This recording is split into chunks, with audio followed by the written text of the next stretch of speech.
할렐루야. 4월 22일 월요일입니다. 오늘 새로운 은혜 시작하시겠습니다. 살아계신 주님, 감사합니다. 영광스러운 거룩한 주일을 은혜 가운데 보내고 새로운 한 주를 우리 가운데 열어주시고 말씀이 있는 자리로 우리의 마음이 향하게 하시고 오늘도 말씀이신 주님과 함께 동행하는 새날을 주시니 감사를 드립니다. 주님의 말씀이 오늘도 내가 걸어가는 모든 삶의 빛이 되어서 오늘도 선명하게 주님과 함께 아름답게 동행할 수 있는 귀한 날이 되어지기를 원합니다. 주님 말씀하여 주시옵소서. 예수님의 이름으로 기도합니다. 아멘. 여러분 오늘 36장 욥기 36장 17절에서 33절까지의 말씀을 함께 들으시고 말씀을 나누도록 하겠습니다. 이제는 악인의 받을 벌이 그대에게 가득하였고 심판과 정의가 그대를 잡았나니 그대는 분노하지 않도록 조심하며 많은 뇌물이 그대를 그릇된 길로 가게 할까 조심하라. 그대의 부르짖음이나 그대의 능력이 어찌 능히 그대가 곤고한 가운데에서 그대를 유익하게 하겠느냐. 그대는 밤을 사모하지 말라. 인생들이 밤에 그들이 있는 곳에서 끌려가리라. 삼가 악으로 치우치지 말라. 그대가 환난보다 이것을 택하였느니라. 하나님은 그의 권능으로 높이 계시나니 누가 그같이 교훈을 베풀겠느냐. 누가 그를 위하여 그의 길을 청하였느냐. 누가 말하기를 주께서 불의를 행하셨나이다 할 수 있으랴. 그대는 하나님께서 하신 일을 기억하고 높이라. 잊지 말지니라. 인생이 그의 일을 찬송하였느니라. 그의 일을 모든 사람이 우러러 보나니 먼 데에서도 보느니라. 하나님은 높으시니 우리가 그를 알 수 없고 그의 횟수를 헤아릴 수 없느니라. 그가 물방울을 가늘게 하시며 빗방울이 증발하여 안개가 되게 하시도다. 그것이 구름에서 내려 많은 사람에게 쏟아지느니라. 겹겹이 쌓인 구름과 그의 장막의 우레소리를 누가 능히 깨달으랴. 보라, 그가 번갯불을 자기의 사면에 펼치시며 바다 밑까지 비치시고 이런 것들로 만민을 심판하시며 음식을 풍성하게 주시느니라. 그가 번갯불을 손바닥 안에 넣으시고 그가 번갯불을 명령하사 관역을 치시도다. 그의 우레가 다가오는 풍우를 알려주니 가축들도 그 다가옴을 아느니라.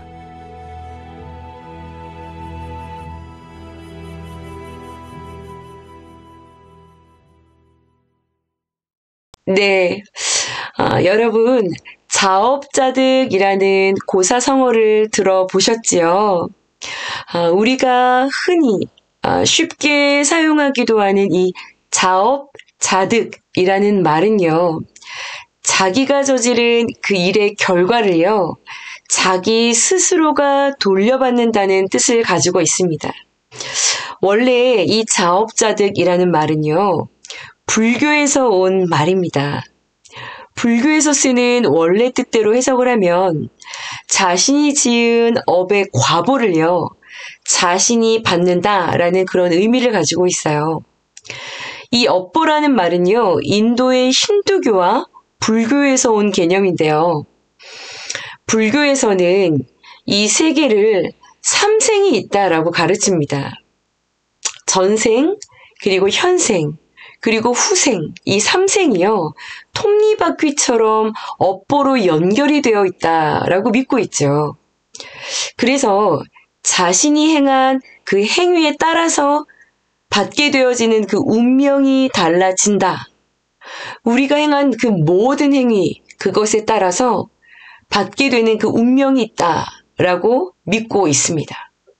그런데요, 문제는 한국 문화민족 대백과사전에 따르면 이 업보사상이라고 하는 것이요, 한국 사람들의 윤리의식과 내세관에 굉장히 깊은 영향을 끼쳤다고 합니다. 그래서요, 이 업보사상으로 현재에 대한 이 삶의 의미를 발견하고 해석하려고 하고요. 또 이 업보사상이 더 나은 미래를 위한 그런 어떤 노력의 바탕이 되고 있다라고 이야기하더라고요. 그래서요, 한국인들은요, 잠재적으로 항상 이 업사상, 이 업을 떠올린다라고 합니다. 그러다 보니까 이 업보사상의 표현들이요, 많이 사용되어지기도 하죠. 여러분들이 잘 알고 계시는 인과응보, 자승자박, 네, 사필귀정, 콩 심은 데 콩 나고 팥 심은 데 팥난다, 뿌린 대로 거둔다, 이런 속담 그리고 성어들이요, 대표적인 그런 업사상의 개념을 담고 있는 것이죠. 전생에 내가 무슨 죄를 지어서, 이런 표현들은 우리에게 아주 익숙한 표현이기도 합니다. 그런데요, 이것들이요, 다 불교의 업보사상의 그 뿌리를 두고 있다는 것입니다. 제가요, 불교의 한 중이 이 업보에 대해서 글을 올려놓은 것을 읽다가 제가 깜짝 놀랐습니다. 그 중이요, 이렇게 이야기를 하더라고요. 모든 중생은 업에 묶여 있으므로 그 과보 또한 피할 수가 없다. 요즘 우리 욥기 하면서 많이 듣고 있는 이야기랑 아주 비슷해요. 네. 모든 중생이 업에 묶여 있기 때문에 현재에 일어나는 과보, 이것을 피할 수가 없다. 당해야 한다.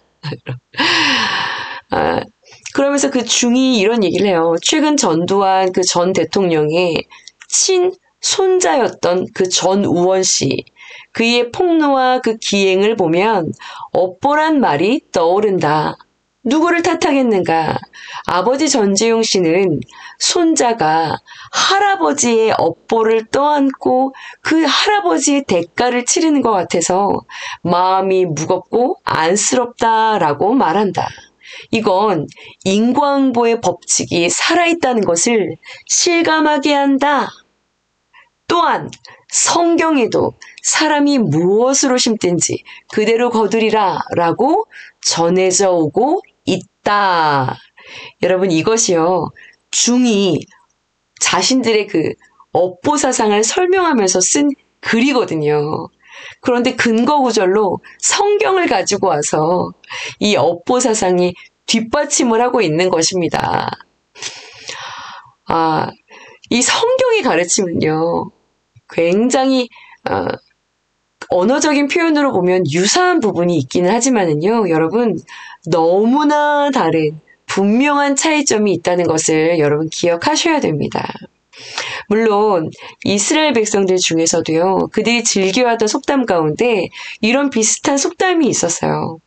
그들이 포로로 잡혀가서 자신들이 처한 그 고통스러운 그 처지, 당하고 있는 이 어려운 형편들을 생각을 하면서 그 원인을요, 부모와 조상에게로 돌리면서 이렇게 말을 한 적이 있었죠.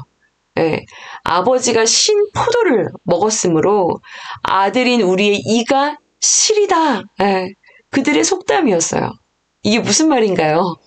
자기들이 지금 이렇게 처참한 형편에 놓인 건 자신의 아버지와 자신의 할아버지가 지은 그 죄가 많아서 오늘 내가 이 철양 맞은 신세가 됐다라는 그런 얘기죠. 그러니요, 이스라엘 백성들이 밤낮 조상 탓을 하고요, 회개하지 못하고 있었을 그때 그런 이스라엘 백성들 향해서 하나님이 찾아오셔서 이런 말씀을 하셨어요. 그것이 이제 에스겔 18장 전체의 이야기입니다. 너희가 이르기를 아버지가 신 포도를 먹었으므로 아들의 이가 시리다 라고 하면 어찌 됨이냐. 내가 나의 삶을 두고 맹세하노니 너희가 다시는 이 속담을 쓰지 못하게 될 것이다. 다시는 이 속담을 사용하지 않게 되리라. 아들은 아버지의 죄를 담당하지 아니할 것이고 아버지는 아들의 죄를 담당하지 아니하리니 의인의 의도 자기에게로 돌아가고 악인의 악도 자기에게로 돌아가리라. 네. 이곳이 에스겔 18장 전체의 이야기입니다. 이렇게 대를 이어서 흐르는 업보라고 하는 것에 대한 정리를요, 성경이 분명하게 해 주었다는 것이죠.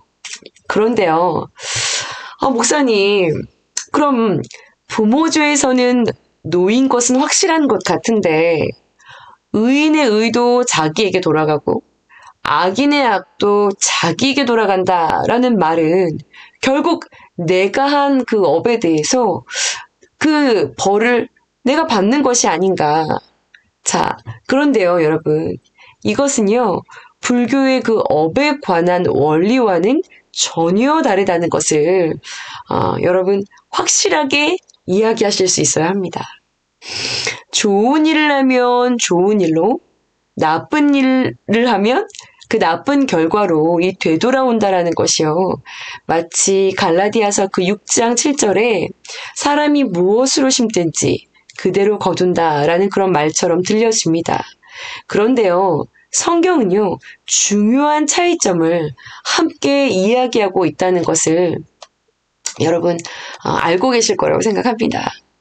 그것은요, 본질상 진노의 자녀였던 우리는요, 여러분, 보상을 받을 만큼 어떤 그 불교적인 사상에서 말하는 것처럼 보상을 받을 만큼의 합당한 의로운 삶을 애초부터 살 수 없다라고 이야기하고 있어요. 여러분, 로마서 말씀이죠. 의인은 없나니 하나도 없다라고 말하고 있습니다. 우리는요, 오직 하나님의 아들 예수 그리스도를 믿는 그 믿음으로 의롭다 여김을 받는 자들이 되었고요. 이건 누구라도요, 지난 의롭지 못했던 삶이 저주로 이어지는 그런 업보의 삶이 아니고요. 예수 그리스도를 믿는 믿음 안에서 하나님께로부터 오는 그 의를 힘입어서 업보라고 하는 지난 죄된 삶에 대한 모든 죄책이 예수 그리스도 안에서 완전한 해결이 이루어졌다라는 것을 말하고 있는 것이죠. 이것은 차원이 완전히 다른 그런 이야기입니다. 우리의 공로, 우리의 노력, 우리의 어떤 의로움과는요, 아무런 상관이 없다라는 것을 이야기하는 것이죠. 오직 예수 그리스도의 보혈로 우리는 의의 자리에 앉게 되었다는 것을 이야기하는 것입니다. 아멘이시죠? 여러분, 이것이 성경 전체에서 흘러가고 있는 이야기입니다. 그러니요, 중이 이렇게 성경에서 이렇게 들리는 표면적인 이야기를 가지고 가서 무언가 자신들의 사상을 뒷받침을 하고 있지만 유사하게 보이지만 근본적으로 전혀 의에 이르는 접근 방식 자체가 다르다는 것을 여러분 기억하셔야 합니다. 그러니까 여러분 예수님을 구주로 믿는 그리스도인들은요, 지난 나의 죄된 삶에 대해서요, 죄책과 정죄감에 대해 정말로 여러분 믿음으로 온전한 자유함에 이르르셔야 합니다. 어떤 일이 덜컥 일어났을 때요, 물론 나의 죄를 보고요, 그 사건 가운데 하나님께서 주시는 성령 안에 주시는 그 감동 가운데 회개케 하시는 것들을 회개하고 주시는 마음들을 붙잡고 울고 애통하며 그것들을 정리하면서 하나님 앞으로 나아가야 하지만, 이것이 내가 예전에 지었던 잘못했던 그 행동에 대해서 하나님이 두고두고 주시는 그런 그 행동에 대한 징벌인가 보다라고 하는 그 생각에 사로잡혀서요, 계속 짓눌려 하는 이런 것들이 절대로 여러분 건강한 모습이 아니라는 것을 기억하셔야 합니다. 이 욥기를 지나가면서도요, 제가 이제 보게 되어지는 그런 어떤 일련의 사건들 속에서 우리 믿는 신앙인들이 이런 의식들이 굉장히 뿌리가 깊구나라는 생각들을 많이 하게 되더라고요. 예. 실은 이거 우리 신앙의 선조들에게 짙게 깔려있는 그런 사상이기도 하고 현대 그리스도인들의 그 사상 속에 영향을 많이 받아왔던 것도 사실입니다. 그런데요, 여러분, 우리는 욥기를 통과하면서 이 모든 것들이 다 어떻게 보면 나 중심적인 굉장히 인본주의적인 그런 생각들을 이야기하는 것이거든요. 이것을 떨쳐내야 합니다. 여러분, 구원 계획을 위해서 하나님의 편에서 하나님에게 이유가 있을 것이다 라는 철저하게 신본주의적인 그런 생각으로의 전환이요. 여러분, 우리 가운데 일어날 수 있기를 간절히 원합니다. 이런 관점으로 오늘 욥기 36장 17절에서 33절까지의 말씀을 읽어 내려가다 보면은요, 여러분 참 답답하다라는 그런 생각이 또 느껴집니다. 17절에서는요, 엘리후가요, 욥에게 이렇게 말을 하고 있어요. 여러분 17절을 한번 보세요. 이제는 악인의 받을 벌이 그대에게 가득합니다. 네. 지금까지 이야기했던 그 업에 대한 이야기죠. 네. 욥 어르신, 당신은 마땅히 악인들이 받아야 할 그 징벌을, 형벌을 받고 있는 겁니다. 심판과 정의를 피할 수 있는 길이 없습니다. 그런 이야기예요. 욥이 당한 이 고난이 지금 오늘 본문에 보시면 엘리후가 악인이 받을 벌, 당신에게 가득 쌓여있는 앞으로도 부어질 가득 찬 벌이라고 이야기합니다. 고난을 벌이라고 이야기하는 것, 업보라는 것이죠. 여러분, 인과응보라는 것이죠. 엘리후는요, 이것을 절대 피할 수 없다라고 말하고 있습니다. 여러분, 이것이 불교에서 온 인과응보의 사상이에요. 이것은 피할 수 없다라고 말합니다. 내가 지은 것에 대한 그 대가와 형벌이 나에게 분명히 주어진다라는 것. 그것이 다음 생을 결정진다. 이 생에서 나의 삶을 결정진다. 그것이 업에 대한 이야기예요. 엘리후가 지금 이야기하고 있는 것이 그 이야기입니다. 세 친구들이 이야기하고 있는 것이 바로 그 이야기인 것이었죠. 네. 그러니 예수 그리스도 안에서 구원을 경험한 자들은 여러분 이 사상으로 우리의 삶을 해석한다라고 하는 것이 참 이것이 맞지 않는다라는 것입니다. 여러분 18절을 제가 세번역 성경으로 한번 읽어볼게요. 네, 욥 어른은 뇌물을 바쳐서도 용서받을 생각 아예 하지 마십시오. 욥 어르신이 속전을 바친다고 해서 용서를 받을 수 있는 것이 아닙니다. 보세요. 오늘 이 말씀 가운데 흘러가는 엘리후의 이 논지가 여러분 피할 수 없다라는 업보라는 것을 이야기하고 있는 것이죠. 거기에다가 19절에서는요. 이렇게 말을 하고 있습니다. 그대의 부르짖음이나 그대의 능력이 끝부분에 보시면 어떻게 그대를 지금 이 처한 상황에서 유익하게 하겠느냐? 지금 이 고난 가운데에서 욥 어르신 당신이 부르짖는다고 해서 그것이 어떻게 당신에게 유익이 있겠느냐? 아무리 밤낮 부르짖어봐야 아무 소용 없다는 것이죠. 네. 왜요? 업보이기 때문에 피할 수 없다는 것입니다. 당해야 된다는 거예요. 네. 부르짖는다고 바뀌는 것이 아니라는 것이죠. 네. 그런데 여러분, 이런 사상이요, 믿는 그리스도인들 안에서도요, 이게 뿌리 깊게, 이런 사상들이 깊이, 뿌리 깊이 내재되어 있다는 것을 발견할 수 있어요. 그래서 어떤 사건을 탁 당하면, 내가 뭘 잘못했나? 이런, 불쑥 먼저 떠오르는 그런 이야기들이 어떤 상황과 사건이 생기면 내가 그래서 이런 일이 일어난 게 아닌가 막 자책하고 힘들어하고요. 피할 수 없는 것이 아니라는 그런 생각을 하게 되고요. 지금 이 엘리후가 업보이기 때문에 이것이 부르짖는다고 바뀌는 것이 아니라는 얘기를 하고 있습니다. 자기가 지난 삶에서 좀 아닌 삶을 살았는데 이런 재난이 오자 지금 부르짖어? 마땅히 자기가 받을 벌에 대해서 지금 부르짖고 울고 불고 하신다는 겁니까? 그래서 21절에 보시면 엘리후가 이렇게 이야기하죠. 삼가 악으로 치우치지 말라. 그건 악으로 치우치겠다는 거지. 주님이 하시는 일에 있어서 23절에 이게 부당하다. 23절 끝입니다. 주께서 불의를 행하셨나이다 라고 할 수 있으랴. 이게 부당합니다. 주님이 하시는 일에 있어서 이렇게 말할 수 있으랴. 누가 이렇게 말할 수 있겠느냐. 하나님이 불의한 일을 행하시겠느냐. 반복되는 이야기죠. 새 친구들보다요, 욥이 당한 고난의 의미를요, 굉장히 여러 각도로 더 깊은 지성을 사용해서 풀어가기 시작했지만 결국은 새 친구들과 똑같은 인과응보적인 사상 안에서의 판단을 내리고요, 욥을 대하고 있는 그런 엘리후이죠. 그는요, 욥의 탄식과 이 항변을 보니까 그가 당한 이 고난이 그의 악함에 대한 벌이라고 이야기를 펼쳐갑니다. 고난당한 자를요, 조금도 이해하지 못하고 있죠. 여러분, 오늘 큐티 묵상 질문에 이런 질문이 있습니다.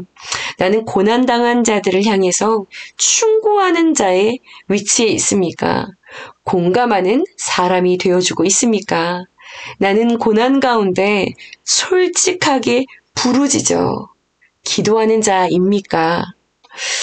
엘리후는요, 욥에게 일어난 일들이 다 하나님이 하신 일이기 때문에 더 이상 하나님 앞에 반항하지 말라라고 이야기합니다. 하나님이 하신 일은요, 다 옳기에 누구도 항변할 수 없다는 것이죠. 여러분, 그런데요, 욥은 하나님을 깊이 신뢰했습니다. 하나님을 향한 이 깊은 신뢰는요, 이 고난 중에서 욥으로 하여금 하나님 앞에 부르짖어 나아가는 자가 되게 했습니다. 오늘 큐티에는요, 내 힘으로 어떻게 할 수가 없는 이 악함, 이 앞에서 하나님께 솔직히 부르짖는 것이요, 악에서 벗어나는 길이다라고 말하고 있습니다. 업보가 울고 후회해도 답이 없는 삶이라면요, 여러분, 예수 그리스도 안에서 구원을 받은 우리들은요, 울고 부르짖음으로 이 고난의 시간들을 통해서 하나님을 더욱 깊이 경험하고요, 이 고난을 통해서 일하시는 하나님을 선명하게 보게 되어지는 그 은혜가 우리 가운데 일어나게 될 줄 믿습니다. 예수님을 믿는 우리에게 고난이 오는 것, 여러분, 너무나 당연한 일이라는 것 여러분 기억하시고요. 고난 중에 더 깊은 기도로 주님을 신실하게 경험하게 되어지시고 고백하게 되어지시는 그런 저와 여러분들이 되어지기를 여러분 간절히 축원합니다. 우리들의 생각에 뿌리부터 새롭게 지식에까지 새롭게 하심을 말씀을 통해 입을 수 있는 저와 여러분들의 하루가 되어지기를 간절히 축복합니다. 함께 기도하시겠습니다. 사람의 지혜에 있다는 것이 하나님의 미련함보다 못한 것인데 끊임없이 사람 중심적인 나 중심적인 생각의 틀에서 벗어나질 못해 스스로를 옥죄이고 힘들게 하며 누군가를 판단하며 정죄하는 연약한 모습이 우리의 모습임을 고백합니다. 주님, 고난을 말씀 안에 해석할 수 있는 지혜를 허락하시고 하나님 편에 이유가 있음을 신뢰하며 어떠한 상황 가운데서도 믿음의 걸음을 힘있게 걸어갈 수 있는 주님 한 주간과 오늘이 되길 원합니다. 오늘도 말씀을 묵상하며 기도하는 모든 자리마다 충만하게 임재하셔서 주님 가까이 하시는 주님을 힘입어 오늘도 위로하시는 주님을 경험하는 귀한 날 되게 하여 주시옵소서. 우리를 새롭게 하시는 주님을 찬양하며 예수님의 이름으로 감사하며 기도드렸사옵나이다. 아멘, 아멘. 여러분, 오늘도 말씀과 기도로 승리할 수 있는 귀한 날 되시기를 간절히 축복합니다.